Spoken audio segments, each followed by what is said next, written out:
So hello everyone, welcome back to my channel, and this will be my second stock chart analysis video for this channel, and medyo marami-rami tayong i-review na stocks ngayon. So I think 5 ba or 6.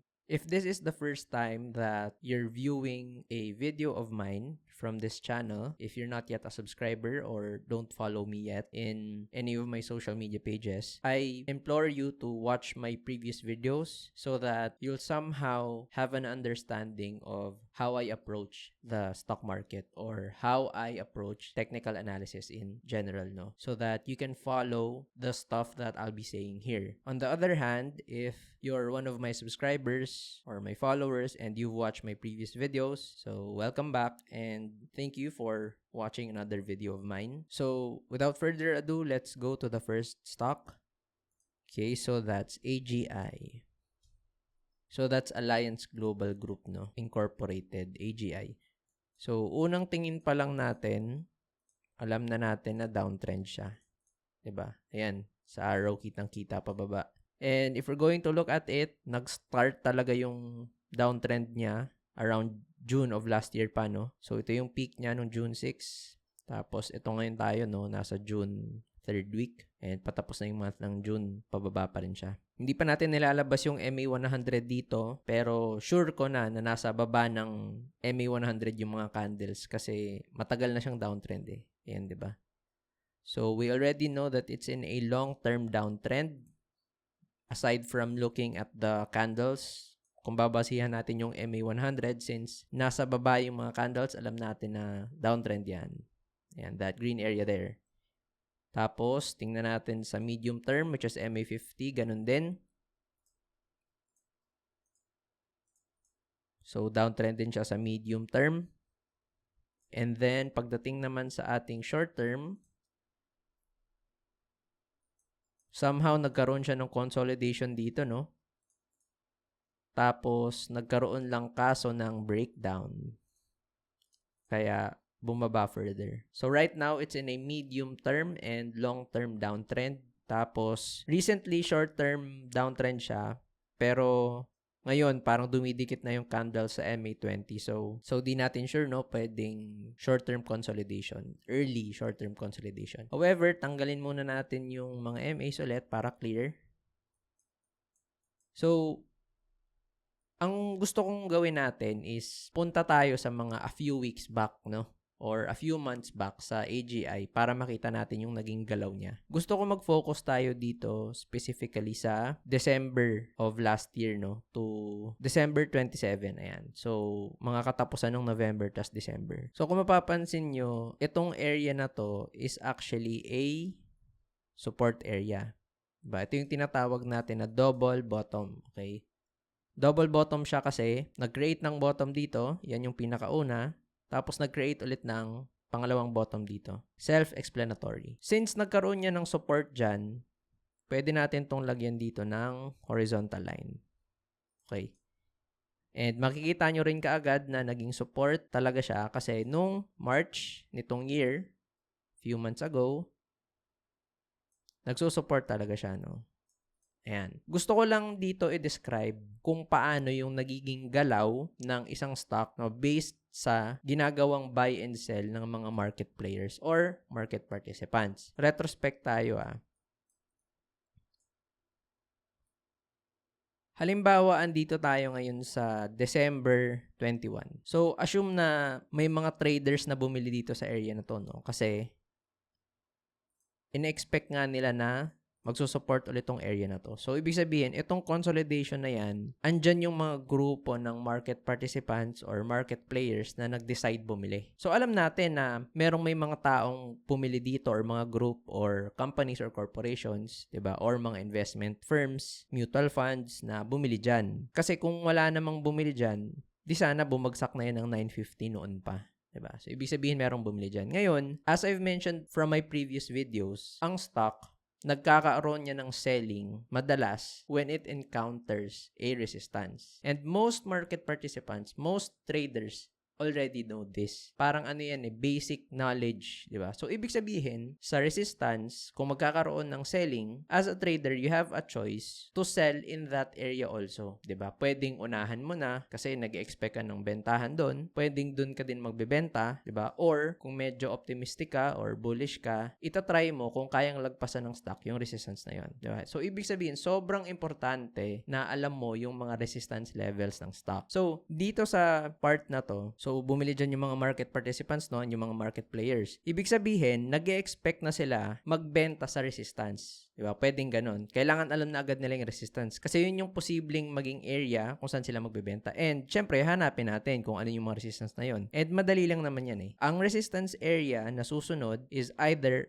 a previous support area or a previous high or previous peak. So, in this case, you always look towards the left para malaman kung nasaan yung resistance na yon. So, dito, maghahanap lang naman tayo ng bottom, which is this one. Kitang-kita naman, and ito rin. Diba? Kung lalagyan natin ito ng horizontal line, around 11.83. So, kung mapapansin nyo, pag nakabili dito yung mga market participants ng below 10, sa area na yan, pag nagbenta sila dito, around 20% na yan. Diba? Hindi na masama. Diba? Kasi kung iisipin mo, kung halimbawa nakabili ka ng worth 10 million pesos ng stock dyan, diba? Worth 10 million pesos, ibig sabihin, ang 20% nun 2M na. O diba? So, hindi na talaga masama. So, ibig sabihin, ikaw as a market participant or market trader na ang approach mo is short term lang, kapag nahit mo yung 20% mo na yan, mapapabenta ka din kasi alam mo na nga magkakaroon ng selling, tas ikaw, may profits ka na ng 2M, di ba? Magbebenta ka talaga. Lalo na hindi maganda yung takbo ng market. Kapag nagkaka-profits, di ba? Mas grabe yung pessimism. So, mapapaprotect ka talaga ng profits. So, ano yung makikita natin dito after a few days? Ayun. So, nakikita niyo yan. Anong nangyari sa AGI? Since ito yung expected na resistance dahil ayun yung previous support, ano yung nangyari? Nagkaroon tayo ng tinatawag na double top. Diba? Opposite yan ng double bottom. Bakit naging double top? Self-explanatory ulit. Kasi galing tayo sa bottom, tapos nag-create siya ng top. Ayan yung peak. Tapos, bumaba ulit. Tapos, tumaas ulit. Tapos, bumaba ulit. Di ibig sabihin, nagkaroon siya ng dalawang top or dalawang peak. So, ano yung nangyari dito? Probably, yung mga traders na bumili dito sa area na to, nung December, so, gain na sila ng 20%, no? Yung iba, nagbenta na. Okay? Tapos, yung iba, medyo optimistic pa Kaya nagkaroon ng consolidation kasi may mga bumibili. Ibig sabihin, yung mga bumili dito sa area ng December, sila yung nagbibigay ng supply ng stocks dito sa mga bumibili na optimistic. Diba? Pwede din na yung mga nakabili during this period, yung mga andito, nag-decide sila na magbenta na, 'di ba? Kasi break even, 'di ba? Isipin mo kunwari andito ka sa part na to, tapos ang average mo 12, 'di ba? Andiyan ka sa area na 'yan. Yung price andito na. So, kung nasa 12 ka, tapos andito na yung price, yung talo mo niya, negative 3% na lang, di ba? So, pwedeng yung iba na late yung cut loss. So, may other source pa ng selling pressure bukod sa mga nagte-take profit dito. So, ano yung nangyari? Marami nagbebenta, may mga sumasalo pa rin. Tapos, itong mga sumalong to, pagtaas ng stock, nag-hit ulit dito sa resistance, nag-double top. Tapos, bumaba ulit, di ba? So, pwedeng yung mga participants na andito, nag-decide sila na ayaw na rin nilang hawakan yung stock, di ba? Magka-cut loss na lang sila kasi mabagal Hindi niya nalagpasan agad yung resistance, di ba? 2 beses siyang nag-resist, nagkaroon ng double top. So, pwedeng nag-decide sila na mag-cut loss na lang din or benta para malipat yung ibang position nila sa ibang stock. So, ang nangyari, domino effect. Pagbenta ng mga andito sa taas, yung mga ibang andito na hindi pa naman sana magbebenta kasi inaantay nila yung consolidation, pwedeng nagbenta na rin. Kaya dumire-diretso yung baba ng stock. Sabay-sabay na nag-exit Pwedeng yung mga tao dito na bumili, nag-decide sila na ayoko nang hawakan tong stock na to kasi mabagal, ayokong ma-stock sa consolidation. Yung iba nag-cut loss na, di ba? Pwede rin yung mga taong andito, nag-decide silang mag-take profit na kasi pababa na ulit yung stock. Diba? Yung mga hindi nagbenta dito sa resistance. So, ano yung nangyari dito? Bandang March to April. So, After niyang magkaroon ng resist dito sa area na to, tapos nag-breakdown, sinalo ulit ng mga market participants. Ayan o, evidence yan, di ba? Inulit lang tong nangyari na to. However, ano yung nangyari? Nag-consolidate siya, pero hindi na napigilan yung selling. Nag-breakdown ulit noong May 21. So, ang nangyari, pagka-breakdown, edi selling ulit. Kasi, syempre, nung nag-breakdown na siya, itong mga taong andito sa area na to, ayaw din nilang maipit. So, magka-cut loss na sila. So, domino effect ulit, di ba? Parang kung ano yung nangyari dito sa area na to, yun din yung nangyari dito sa April to May. So, ngayon, ano yung ine-expect natin sa AGI? So, since ito, previous support, tas nag-breakdown na, papalitan na natin to ng red kasi resistance na yan, di ba? So, alisin muna natin to para medyo clear. Ayan. So, ito na yung mga main resistances ng AGI, no? Somewhere around 11.83 papuntang 12. Tapos, itong area sa 9.60 something. So, currently, AGI found a temporary support. So, dito tayo. Palitan natin ng green yan. Pag-uusapan natin yung possible scenarios na mangyari. So, dun muna tayo sa medyo optimistic, no? Or bullish scenario. So, from here, pwedeng ang mangyari sa AGI is tumaas siya, no? I-test niya tong resistance na to. Tapos, malagpasan niya. Tapos, pagkalagpas niya dyan, mag-console lang ulit, diba? Kumbaga, maging support ulit tong area na to. Yan yung bullish, diba? Hindi naman tayo dito nananaginip, no? Realistic lang tayo. Hindi naman natin pwedeng sabihin na ang bullish scenario dito is from here. Within a few days, itetest niya agad tong resistance na to, diba? Lalo na ganito yung sitwasyon ng overall market natin. So, ayun yung ating medyo optimistic na scenario, no? Itest niya tong resistance na to, tapos mag-hold lang siya above. And the neutral scenario, so pag nilabas natin yung MA20, no, sabi ko nga earlier, pinipierce na ng MA20 yung mga candles. So, pwedeng ang mangyari, no, mag-consolidate na lang din siya dito. Diba? Pwedeng from here, i-test niya yung resistance, tapos baba lang din ulit, diba? Tapos consolidate lang ulit, ganun lang. Pwede ding from here, iti-test niya tong support, mag-create ng double bottom, diba? Tapos tataas ng onte, tapos pupunta dito, ganun. Tapos test ulit ng resistance, tapos hindi kaya bababa ulit, diba? Basically, ang neutral scenario natin is maglaro lang siya between this range. And of course, yung ating worst case scenario, from here, iti-test niya yung support, tapos hindi kakayanin ng support, bebenta. Ngayon, aalamin na natin kung ano yung possible support ng AGI pag nabutas pa itong temporary support niya. So, paano natin malalaman yan? Siyempre, we're going to look towards the left, no? So, ayun, kita agad natin itong area na to. Kasi bottom siya. Palitan na natin ng green. Ayan. So, ibig sabihin, ang worst case scenario natin sa AGI, no? Pwedeng from here, i-test niya yung support, tapos hindi mag-hold yung support. Tapos dito dumiretso. So, ayun yung ating worst case scenario. And then, looking at the RSI, ang RSI natin nasa 46. So, ako kino-consider ko pa as medyo neutral yan, no? Kasi malapit sa 50 eh. If you remember from my previous video, sabi ko kapag malapit sa 30, doon talaga siya mahina. And of course, pag malapit sa 70, doon siya lumalakas. Ayun yung nakikita ako sa AGI, no? Yan yung 3 possible scenarios na mangyari. And that could probably guide you depende sa iyong trading objectives, no? Pero kung isa ka sa mga nakabili dito sa part na to, no, around 10, kung nag-expect ka na magso-support siya tapos magte-test ulit dito ng resistance, dapat nakapag-cut loss ka na dito eh kasi ilang drop na ba to? 12% na, 'di ba?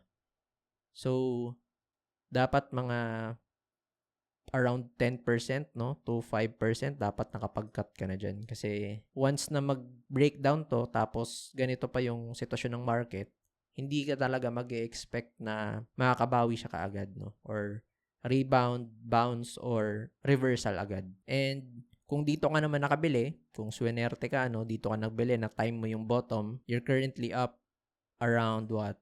3%. So, siguro ang objective mo lang dito is i-range trade lang, no? So, pag nag-test ng resistance, easy 12%.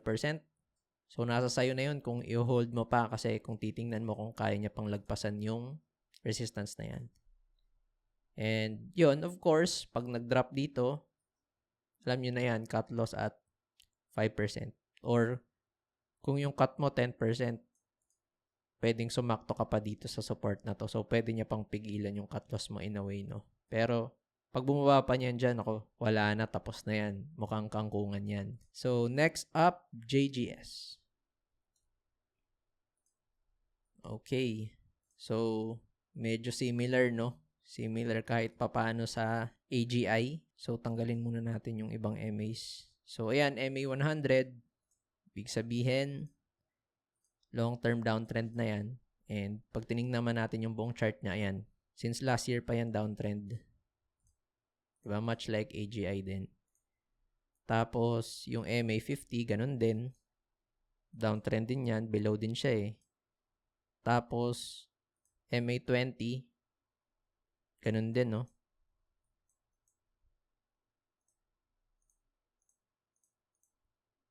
Tapos, yung RSI niya, sobrang baba.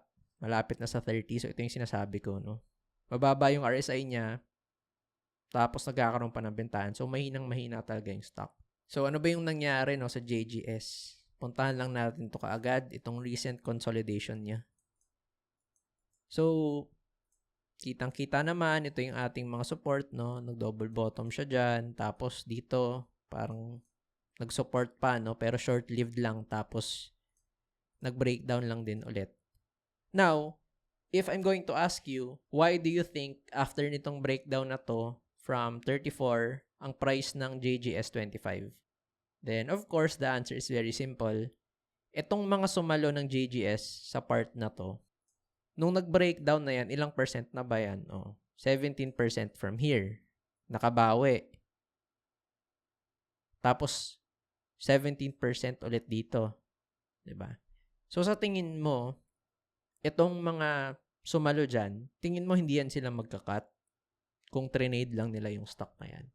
Of course, diba? So, ibig sabihin, itong nagkukos ng bentahan na to, probably yung mga hawak ng stock nung time na to. Diba? Isipin mo, ang tagal niya, no? August 2023 to March. Diba? So, matagal na consolidation yan. Ang daming sumalo. So, mag-exit na sila lahat. Diba? Pero tingnan natin yung support niya ulit. So, walkthrough lang natin yung previous na nangyari. So, ayan yung support nga, diba? So, nag-breakdown sa area na to. Since nag-breakdown na siya, ano mangyayari? Magiging na siyang resistance. Okay. And, kitang-kita, after niya mag-breakdown, nakabawi pa yung JGS, saan siya nagkaroon ng selling? Dito sa previous support. Diba? Tapos, anong nangyari dito sa area na to? Since ito is yung ating previous support, yung area na to, previous support, may mga traders or market participants na sumalo din dito sa area na to. Kasi syempre, nag-expect sila na magsusupport yan di ba? Mala double bottom lang. Nag-expect na pag bili nila dito, benta dyan, di ba?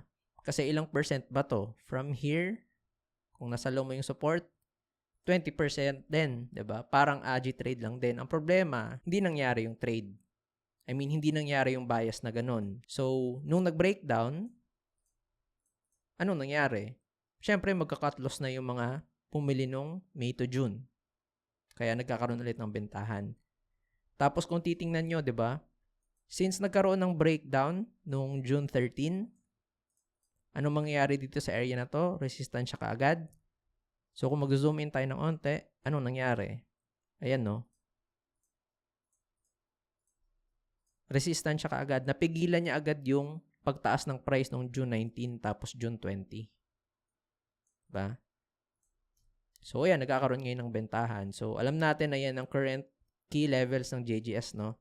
So, titingnan natin ngayon kung saan pwedeng makakuha ang JGS ng support. So, ito tayo ngayon sa 25.50 ang closing price. So, tingin lang tayo sa left sa possible support area. No? Oops. Eto. So, meron tayong support dyan. So, balikan natin. Oops. Nag-breakdown na pala siya, no? Kahapon. Ayun pala yung kanyang magandang support area.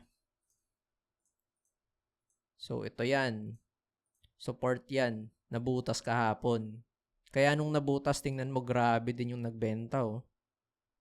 After ma-breakdown yung major support, nag-drop pa siya ng 4%, lagpas 4%. And kung mapapansin nyo, ang laki ng volume kahapon. Diba? So, nung nabutas yung major support, probably yung mga traders or even investors no, na gumagamit ng technical approach, nagbenta na din. So, ibig sabihin, kailangan pa natin maghanap towards the left para malaman kung ano pa yung magiging next support ng JGS. So, drag lang ng onte.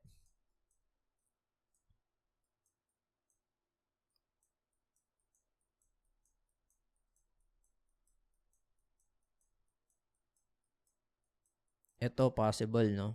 Possible support area to. Ayan. Kasi previous support. Ayan. Tapos, ito rin, pwede din.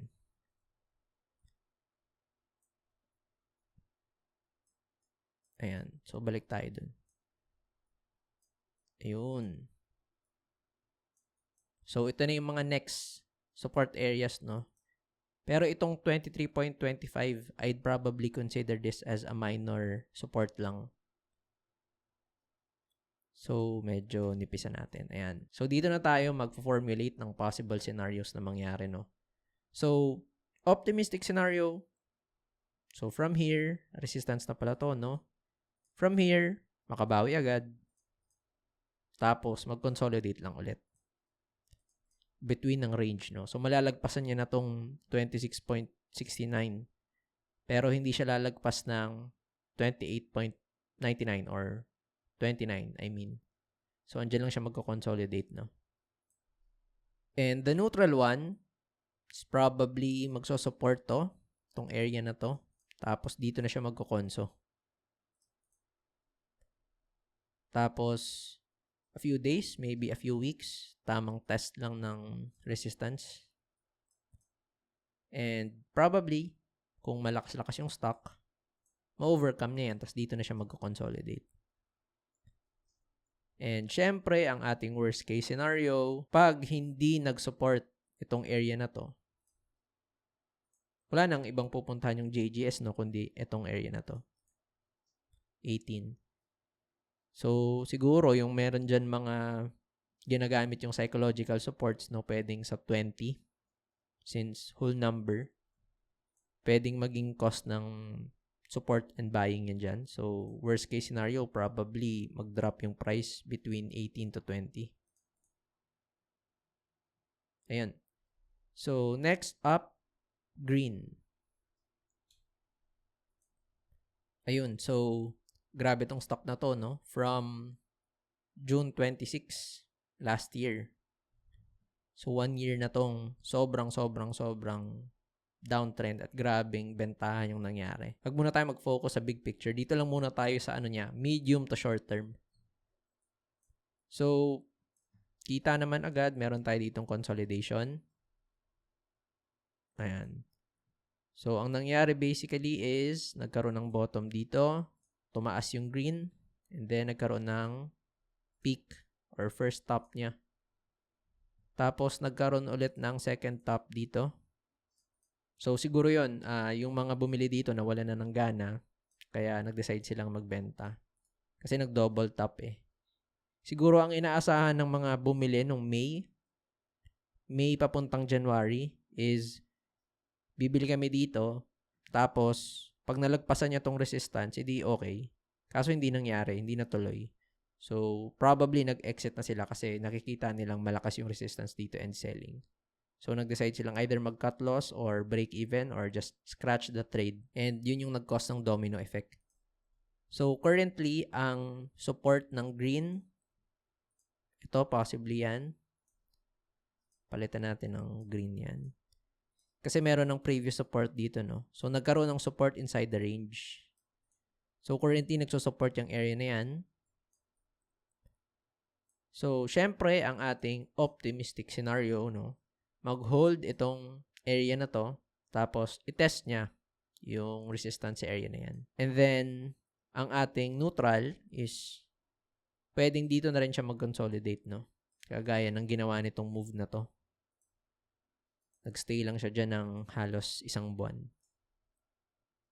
And then, syempre, ang ating bearish or pessimistic, no? Negative scenario, hindi mag-hold to, tas hindi rin mag-hold to. So, dire-diretso yung baba niya. And in this case, kung titingnan natin sa long-term scale, asan ba yung support? Wait, talagyan ko ng line dito. Sa 21.20. Ayan. Gawin natin green. Okay, titingin tayo sa left kung ano yung possible support area ng green. Uy, parang wala. Wait, weekly chart.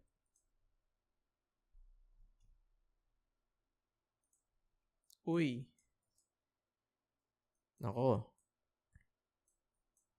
Major support na pala tong area na to, no? Yung tinatawag na all-time low niya.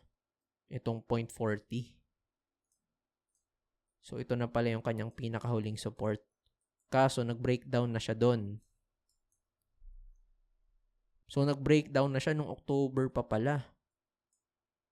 Kaya, kung makikita natin, no, nung time na to, dito nagsusupport siya, oh. Kasi yun yung all-time low, eh. Tapos, nung nagkaroon ng breakdown, nung time na to, bumaba siya. Kasi butas na yung all-time low, eh. Diba? Tapos, nakahanap ng support, nalagpasan niya yung yung support, 'di ba? So naging resistance na 'to, tapos nalagpasan niya. Kaya marami rin nag-trade, maraming pumasok after niyang malagpasan yung resistance. Siguro nag-expect sila na tataas pa yung stock kasi despite going down sa all-time low support previously, nalagpasan niya, no? Kaso lang kinapos. Nagkaroon ulit ng bentahan. So binentahan na kaagad kasi hindi na pinapaniwalaan ng mga tao na kaya niya pang tumaas doon. So, yan, nagbentahan. Tapos, ito na yon yung consolidation na diniscuss natin.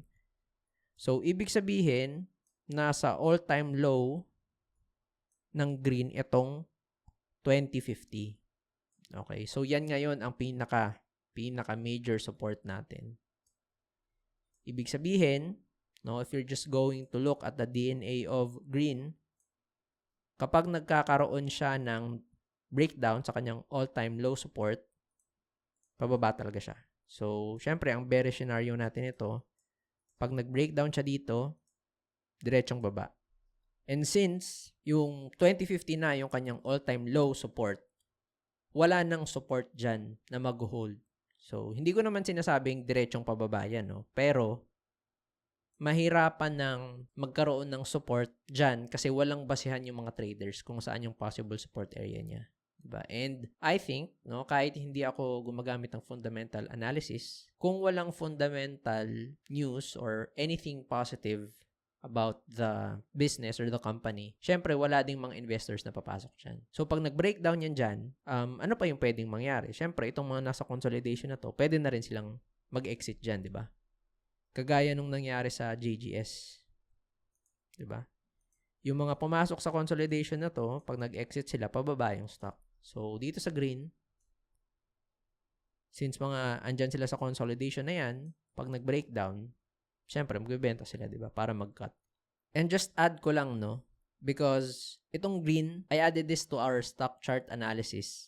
Because yung nag-comment nito sa post ko sa Instagrams, ang sabi niya sa akin, parang pa-add ng green and ipit daw siya sa 1.20. Kung lalagyan natin dito ng 1.20, no? Sa area na to.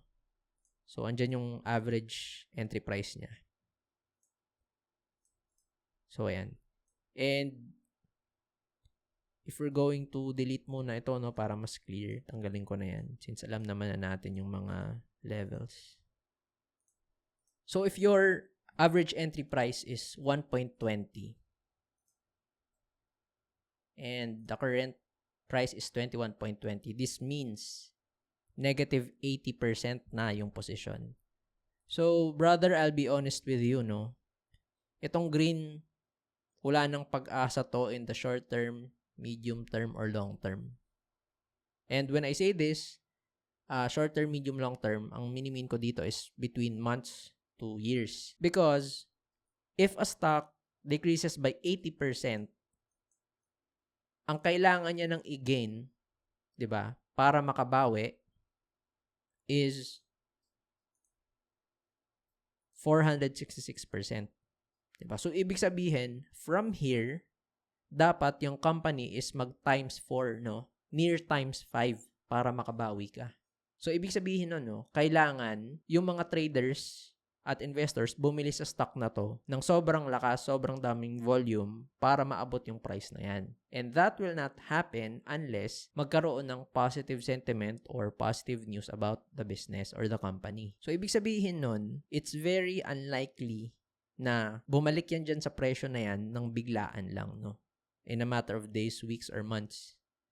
Possibly, aabutin ng taon, di ba? Ganyan talaga yung mga nangyayari, di ba? Sa mga stock sa Pilipinas, sadly. So, kung mapapansin nyo, no, if you've been trading for quite some time, puntahan natin yung dito. Ito, darling to ng stock market dati. Kasi nga, ito yung third telco, di ba? Na sinasabing magiging rival ng Smart tapos ng Globe. So, kung mapapansin nyo, no, 2021, yan yung pinaka-peak niya. Okay? So, nag-increase to, no, from 2020 to 2021, which is a year, nag-increase siya ng 1,500%. After nyan, from this peak, nag-drop na siya ng 90%, no, 80%. And partida, itong stock na to, sobrang active niyan, 'di ba? Dito same, 'di ba? Ang daming marketing, daming advertising. Tapos, gumagana na yung business, diba? Ang dami nilang mga endorsers, kung sino-sino. Pero, andyan pa rin yung stock, diba? So, kung isipin mo yun, no, medyo common sense lang ng onte. Itong business na to, sikat, maraming gumagamit, pero hindi pa rin siya nakakabawi. Diba? What more yung stock na hindi mo alam kung anong ginagawa or sobrang lugi ng business, diba? Paano pa yan makakabawi? But your story is very similar sa karamihan, no, ng mga market participants or individuals na pinasok yung stock market tapos bumili. Because ang tawag dito sa phenomenon na to is ipit, no, ipit. So there are probably two reasons why you are stuck at 1.20.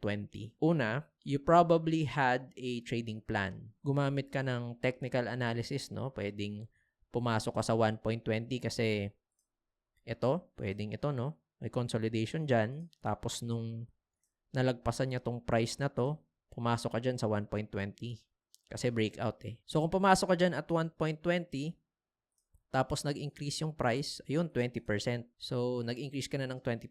Pwedeng nung time na to, no? Iniisip mo na tataas pa siya, diba? Kasi ang resistance area mo 45, tapos may 60% ka pa dahil ito yung peak, diba? So, pwedeng, dahil sa greed, hindi ka nag-take profits nung nakakita ka na ng selling pressure, diba? Kasi biglaan lang to eh. Parang up siya ng 20%, diba? Tapos biglang nagbenta, boom, naging 15% na lang. Tapos kung hindi ka nakapagbenta dyan, which for me, dapat nakapagbenta ka na kasi 15% gains ka na yan, diba? Nagkaroon na ng malakas na selling pressure kasi momentum candle, tas na-cancel siya, diba? So, kung hindi ka pa nakapagbenta dyan and then boom, kinabukasan or the next trading day, bumaba siya, na-erase yung gains mo, tas nag-increase ng 10%. So, possibly, hindi ka pa nakapagbenta kasi nang hinayang ka, no, na 20% gains, tas naging 10% na lang. So, probably, asa ka ulit na tataas siya para bumalik sa 20. Ang problema, hindi na.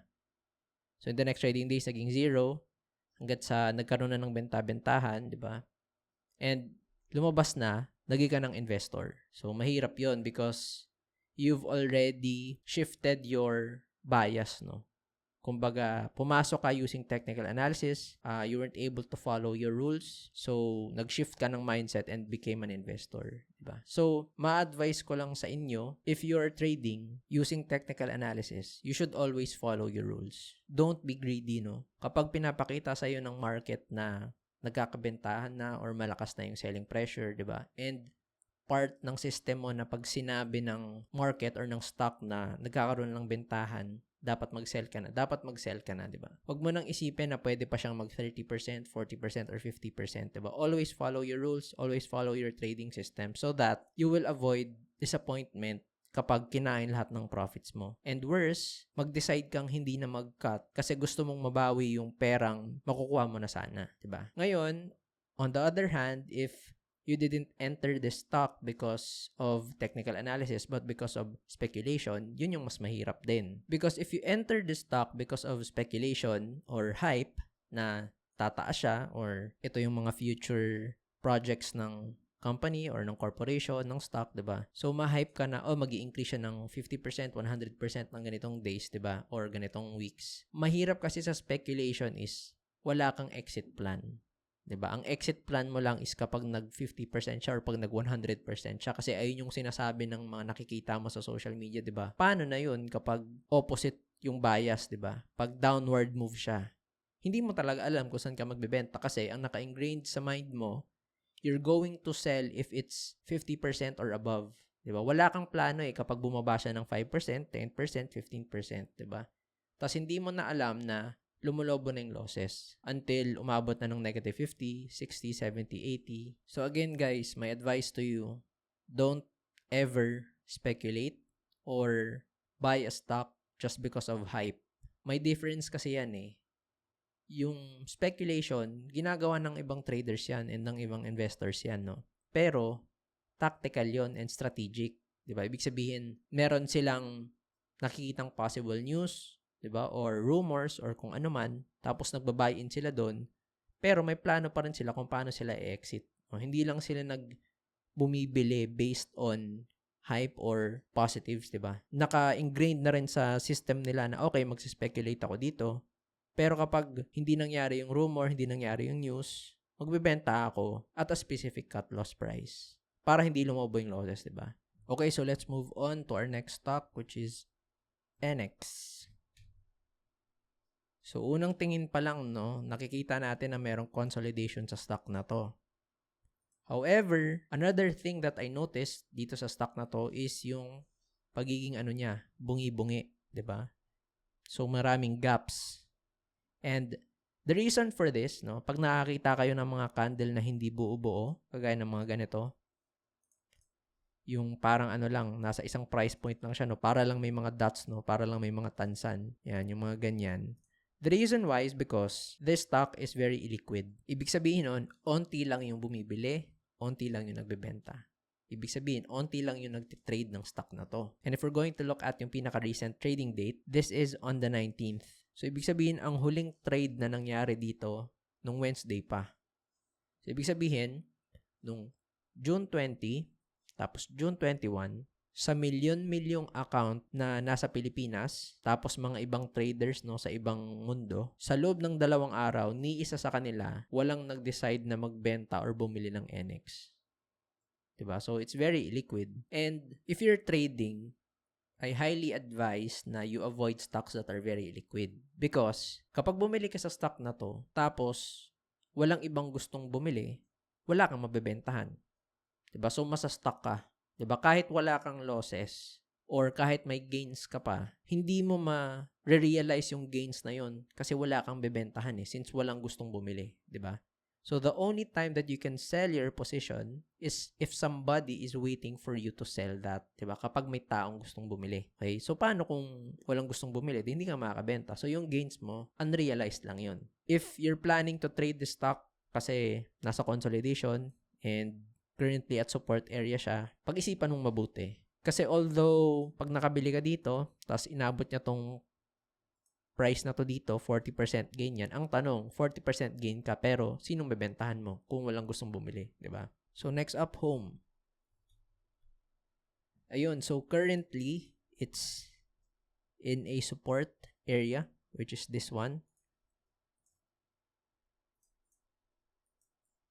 Tapos, ito yung kanyang resistance. Kita naman natin yan, di ba? Kasi nag-support dito, tapos napigilan niya. Alam na natin na ito ay nasa long-term downtrend. Kitang-kita naman yung candles is below the MA100. Medium-term downtrend also. But possibly, magko-consolidate na since lumalapit na yung MA50 sa candles. And for sure, it's a short-term consolidation. Ayun. Kasi ilang candles na yung na-pierce ng MA20. So, of course, ang ating medyo optimistic scenario is for it to reach the resistance since matagal na siyang nasa bottom level support. And then, of course, breach that resistance area and do a consolidation here na lang. And, of course, ang ating neutral is ipatuloy niya lang yung consolidation before it tries to test that resistance area.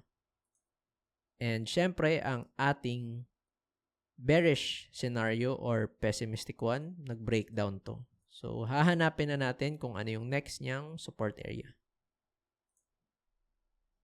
Okay. So, wala na siyang towards the left, no? After ng ating 0.86. So, this means that home is in a all-time low support. Okay, so ito na yung pinakamababa ng stock since its inception. So, very important pala tong 0.86. Kasi pag nag-breakdown yan dyan, possible free fall na, di ba? Kasi wala nang ibang support area. No? So, andun na yun sa mga market participants or traders kung saan nila sasaluhin tong stock. So, ayun, dapat hindi siya mag-breakdown sa 0.86. Okay, next stock, PXP. So, currently in a large consolidation. Ayun. It made a breakdown recently, pero hindi pa siya bumababa ng sobra. Okay? Currently, na-hold pa niya tong area na to dito.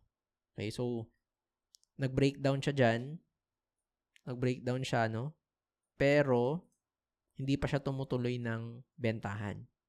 So, ibig sabihin, hindi pa binibitawan ng mga nakabili sa consolidation, no?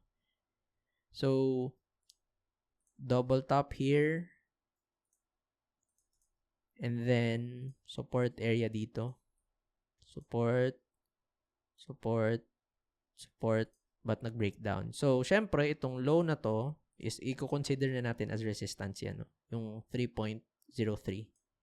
And possibly even yung 3 area is a resistance. So, syempre, balik sa ating optimistic scenario, pwedeng bumalik siya above that resistance, no? Ibig sabihin, nagkaroon lang ng slight dip sa support area pero magko-consolidate ulit siya dito pabalik.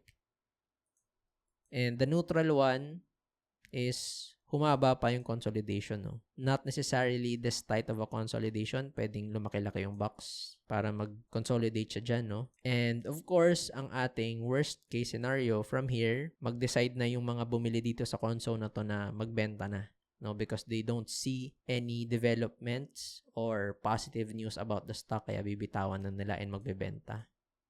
So we're going to look towards the left, no? Para malaman kung ano yung possible support nito.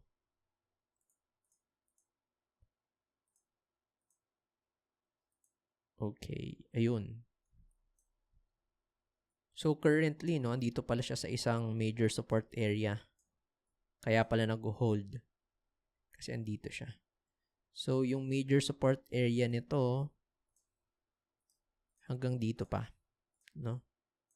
Sa 2.81. Kasi previous support eh. So babalikan natin. Ayun, kaya pala hindi pa talaga siya tuluyang nalalaglag kasi may major support sa 280. Okay. So, sakto din pala dun sa ating neutral stance, no? Hanggang dito yung box, mag-consolidate siya dyan. However, pag nagkaroon na ng bentahan, tapos hindi mag-hold yung 280, tapos dumiretsyong baba, ibig sabihin, saan siya pupulutin? Medyo malayo-layo na.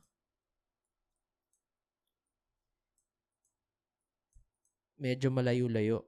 Yung major support na next, ito na. Ito na yung next major support, no? And of course, yan yung major support, pero that doesn't mean na kapag nagbentahan sa 280, dediretso na yan dyan, no? Di naman yun ganun. Sinasabi lang natin na major support to because it's the one that's very obvious, no? Pero there are areas here na pwedeng mag-decide na dyan pulutin or bilhin ng mga traders or investors, no? So, pwedeng sa 2 because it's a psychological support, no? Full numbers. So, this could be the next support. And di natin alam pag nagkaroon ng special news or kung ano man sa PXP, no? Kahit andito siya sa area na to, bilhin pa rin ng mga investors yan. So, ayun, I think we've covered everything naman na, no? From the 6 stocks.